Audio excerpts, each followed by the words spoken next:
The truth is, the grants writing process isn't always clear, but with the right guidance, proven actionable strategies, and expert insights, the process becomes easier, simpler, and yes, clearer.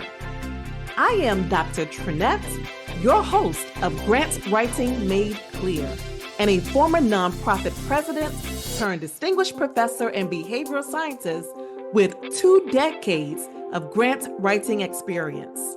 I remember what it was like to be a busy nonprofit leader with little time but big financial sustainability concerns. Over the years, I have transformed my skills from securing $1,000 foundation grants to winning multi-million-dollar federal grants. I created this podcast in response to the grant writing coaching requests I've received from nonprofit leaders, entrepreneurs, and professors over the years. Join me each week as I reveal insider strategies and share key lessons that turn wishful thinking into winning applications. Pull up a seat and get ready to be inspired, empowered, and transformed. Whether you're a beginner or a pro looking to sharpen your skills and create a life you love, you're in the right place, my friend. Let's get started. Hello, and welcome back to Grant Writing Made Clear. I am Dr. Trenette, and I appreciate you so very much for taking time out of your day to listen to today's episode. In the last episode, we discussed the vision for this podcast, including the types of topics I plan to cover, the frequency and length of podcasts, and that I plan to invite various expert guests to make this podcast as valuable as possible. Hopefully, you feel like you know where we're headed, but if not, I want to invite you to follow me on social media at Dr. Trenette and ask any questions you have. I'd love to connect with you. Today, I want to build a foundation for the grant writing learning that we will do together as a part of this show. So we're diving into a question that I get asked all the time. And that question is, what exactly is a grant? If you've ever wondered what a grant is and why it should be on your radar, you're in the right place. Let's break it down today and uncover why grants are so important and can truly be a game changer for your work, whether it's a nonprofit organization, a not-for-profit organization, educational institution, or even a business. Before we dive in, I've got something special for you, especially if you've been feeling stuck when it comes to grant writing. I created a free resource called Think Like a Winner, Unlock Your Path to Fundable Ideas in Only One Day. This step-by-step cheat sheet will help you discover the perfect idea that funders cannot ignore. So whether you're just starting out or maybe you're looking to level up, this guide is your first step to writing winning grants with confidence. You can grab it right now using the link in the show notes below. Do not miss out. Your next grant could start with this tool. Okay, so let's dive in. A grant is a financial award provided by a federal, state, or local government agency. It could be a foundation, a corporation, really any entity that support a particular project or initiative with a financial award. But here's the exciting part. Unlike a loan, you don't have to pay a grant back. That's right. Unlike a loan, you do not have to pay a grant back. A grant is essentially a gift. Okay, so it is some entity giving you a sum of money with no requirement or expectation that it be repaid. Can you imagine having an organization hand you funding to fuel the work you're already so passionate about? Or maybe handing you money to launch some new idea you have? That's pretty amazing, right? And having said that, I do want to be clear that when an entity provides a grant, again, be it a federal government, state government, or local government, foundations, and so forth, there are stipulations and expectations regarding how the grant should be managed. For example, some funders may allow certain types of expenses, such as permitting the grant to cover salary or travel expenses and project expenses like software and supplies. but it may not permit funds to cover rent, mortgage, or utilities. Other stipulations and expectations may include the requirement to submit an annual report about your accomplishments, maybe to attend an annual conference. I've seen that before, or partner with certain types of organizations in your community. So a grant is a gift, but it is a grant with expectations. And I think this is sensible as these stipulations help to ensure accountability.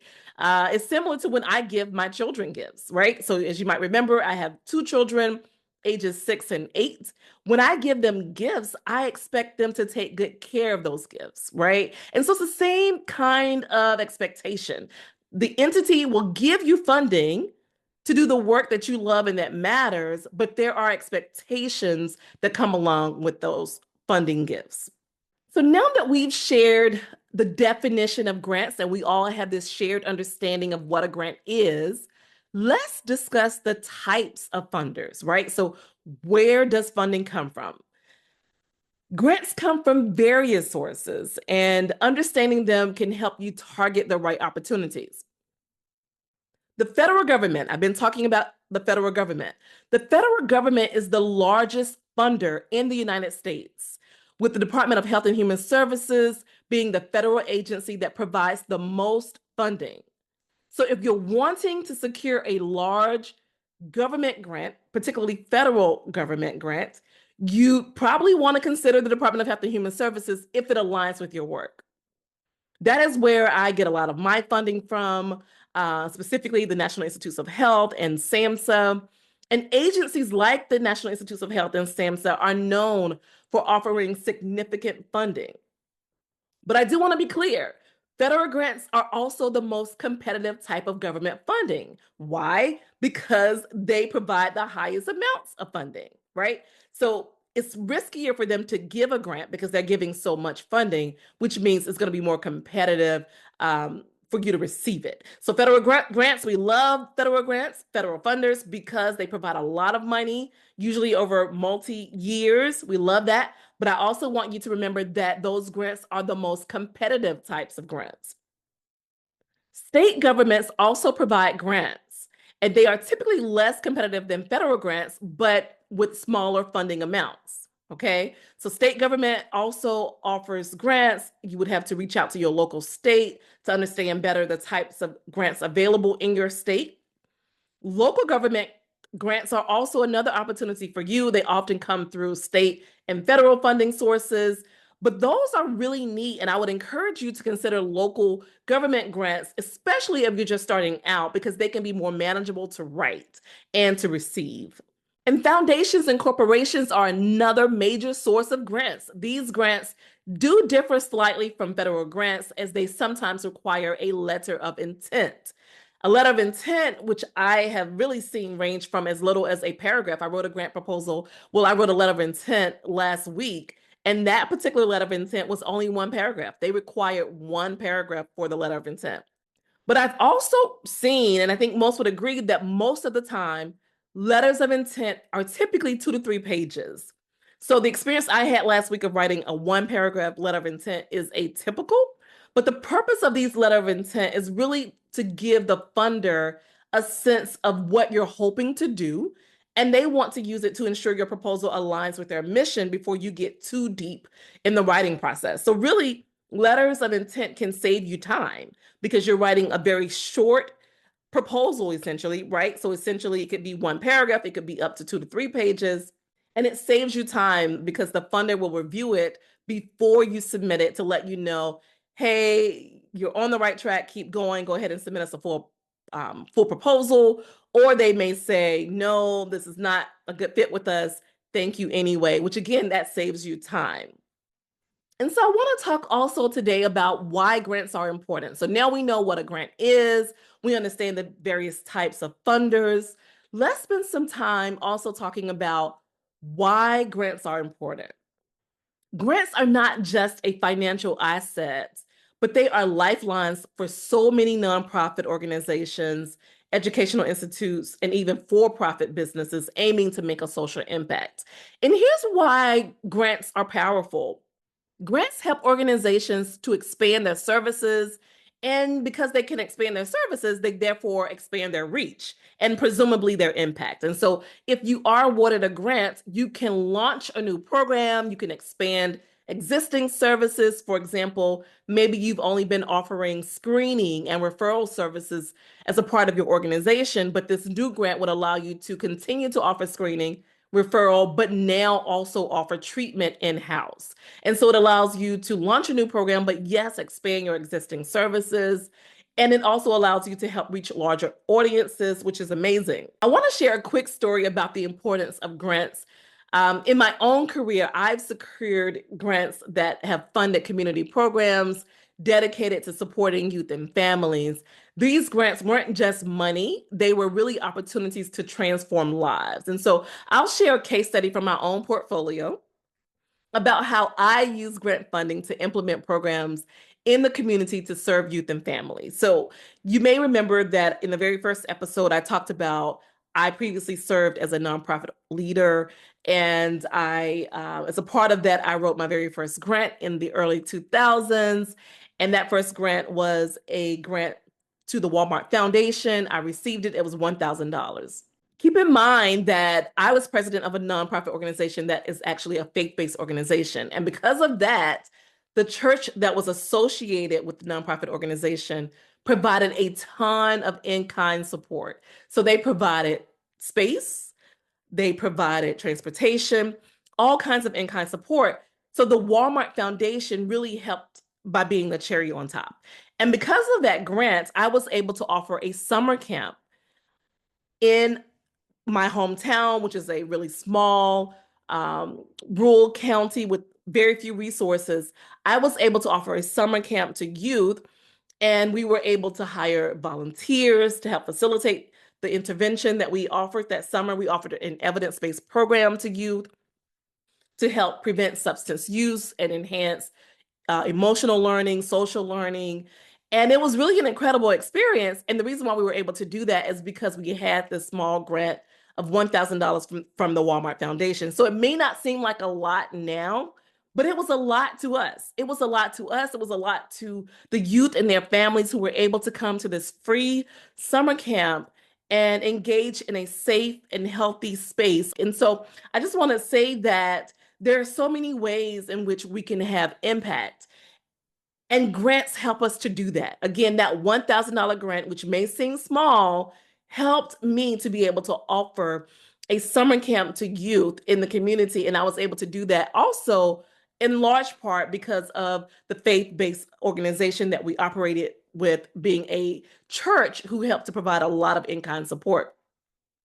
So grants are really important. Grants really help us to have impact. Again, I'll talk more about the programs that I offer in the weeks to come in, but I did want to show this example of how even a $1,000 grant helped to have impact in my local community. Let's pause for a moment and imagine the possibilities. If you're a nonprofit leader, a not-for-profit leader, or a business owner, think about how a grant could change your day-to-day life. Picture having funding to cover one of your programs or initiatives. Would it reduce your stress? Free up time for planning and other activities? If you're a professor, think about how a grant could bolster your research and propel your career. What doors would a new grant open for you?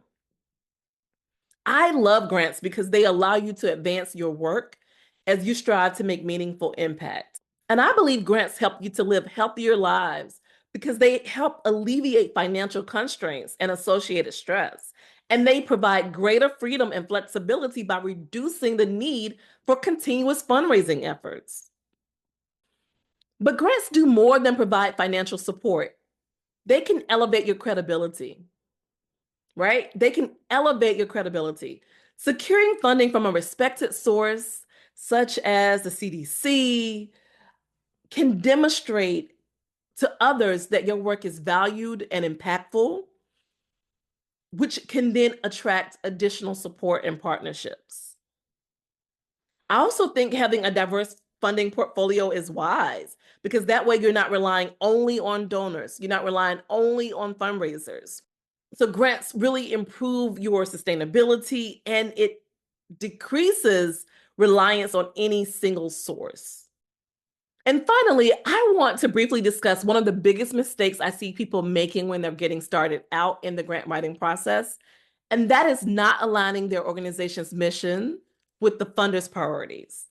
So maybe you've heard me today talk about what a grant is, the different funding sources, the importance of it, and how you can have impact. But you don't just want to run out to any grant that you see. You want to make sure that the work you're proposing aligns with the funder's priorities. This is one of the very first steps that you need to do when you're starting the grant writing process.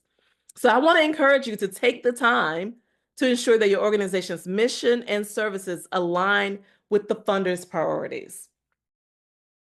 I hope you have found this information helpful. I really want you to walk away from this episode with a clear understanding of grants and their value. Grants are non-repayable funding that can be a catalyst for expansion, sustainability, and yes, peace. Grants allow you to focus on your mission. They reduce financial stress.